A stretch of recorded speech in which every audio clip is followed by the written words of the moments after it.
It was an interesting one because obviously we didn't win the series, but we just won an epic game. So like there's a lot of we were so happy about the win and like how we played on that final day and to send Brody off in style. But obviously we didn't win the Ashes, so it was like it was a great feeling and we felt like almost we'd played the better cricket in the back half of the series. So obviously we were on a high as a team, but it'd have been even more special if it was 3-2. But unfortunately, it was kind of like that. It was slightly less than the celebrations would have been if it had been 3-2. But it was good fun. No, I was on the pitch at the end of the game, and all of you came down the stairs with a little tankard, little silver tankard. Can you tell me exactly where those tankards were from? Yeah, well, they're from Loch Lomond Golf Club, which was we had a golf trip up there as like a pre-Ashes trip, like team bonding, and Collie sorted these tankards out. Which all had our names on, and it's a really nice touch. And yeah, everyone, if we win or even after, we just put a beer in the tankard and drink out of those, and it's a nice touch. And when these tankards were given to you, was there a presentation, or were they just left in your bedroom up at Loch Lomond? No, there was a kind of presentation as we arrived, and we were given like a goodie bag, and the tankards were in them. So that's a special place. A few years ago, I was playing a bit of cricket, and in 2005, we managed to have a similar kind of series. And the celebrations got a little bit leery, should we say, in 2005. I want you to tell me, in your dressing room on Monday night, who was the Freddie Flintoff in your team? There wasn't a Freddie Flintoff actually. I mean, I haven't seen the pictures of Freddie. It would have taken a lot to be to get there a Freddie Flintoff, but no, like I say, it was we had a great time. We enjoyed spending time together after a hard fought series. But like I say, it was probably a bit more muted than your one, having obviously you just won the Ashes and obviously the Aussies retained it. So no, there wasn't a Freddie. And is that true that you didn't have a drink with the Aussies afterwards? Is that right?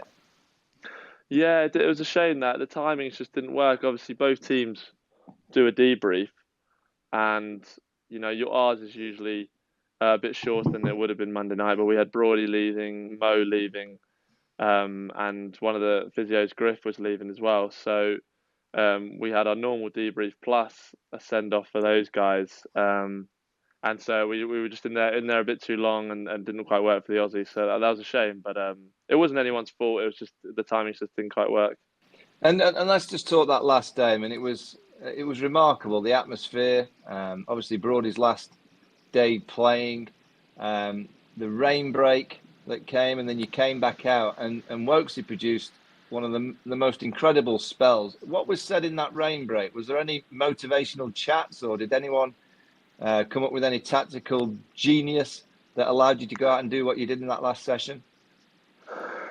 Not really. I mean, we were all so excited to get out there. When it was raining, we all kind of in an hour and we're thinking, not again. Like after what happened at Old Trafford. So when it looked like it was clearing, not a lot had to be said to motivate us. To be honest, you could tell the lads were right up for it, and Wokesy just bowled so well all series, and especially there at the Oval, and to get that breakthrough from Mo was big to kind of give us that momentum, and then Wokesy got a couple of quick ones as well, and they were just in tandem together. But yeah, it was so special when we got those four quick wickets, and the crowd they're just incredibly loud.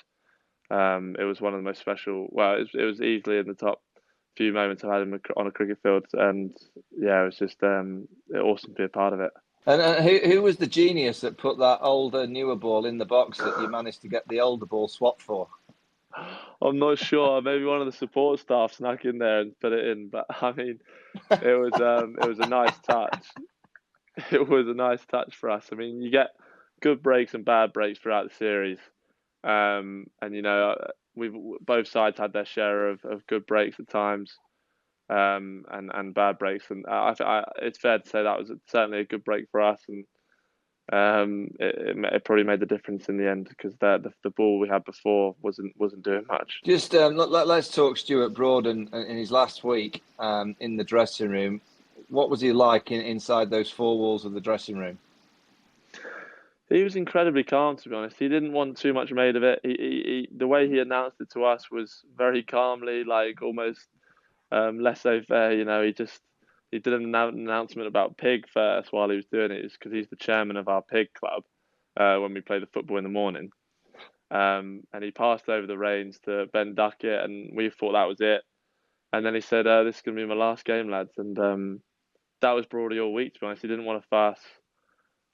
He just wanted to crack on, get the win, and then we'll worry about that after. And so that's what he wanted. He wanted it to be a normal game. We're going to go and beat the Aussies one last time, like he's done so many times before. And yeah, I mean, he's just a champion, isn't he? He's just a phenomenal cricketer, especially against Australia. And yeah, it'd be hard boots to fill for sure. He's a great character and a great bowler.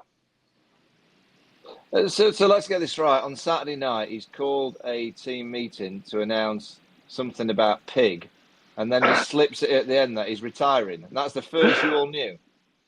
No, it was on the morning before we got there. We were on the bus, and he said, "I just got an announcement about Pig," and it was Saturday morning, and he said, "Yeah, I just got an announcement about Pig." Made the announcement about Pig, and then said, "By the way, lads, this is my last game. It's been a pleasure," and that's how he did it. And like I say, that was probably all week. He was so cool about it. He didn't want any fuss, and just crack on. And that's Brody in a nutshell, really. And that was with the microphone on the bus, was it? No, he just walked up the bus, and he said, like, "Make sure don't go anywhere for warm ups. We'll just stay in the dressing room." And I didn't see it coming at all, to be honest. I just thought it was a Pig announcement, but yeah, and then it caught me way off guard, and yeah, it was a shame at the time, because obviously how well he was bowling. I was like, wow, I can't believe it. But that's Broad. He wants to go out on top, and while he's still bowling really well, and I think it's a great way to go out. He'll always be remembered for those last 2 wickets, won't he? Yeah, and was all the talk was, as soon as Australia were 8 down, Brody was going to come on. Was that the chat in the team? I don't know, to be honest. I mean, Stokesy is pretty good like that. He likes to fill the crowd with entertainment, and obviously everyone wanted Brody. But I think it was just a change that he was always going to make, the way the ball was swinging and the left hand is in.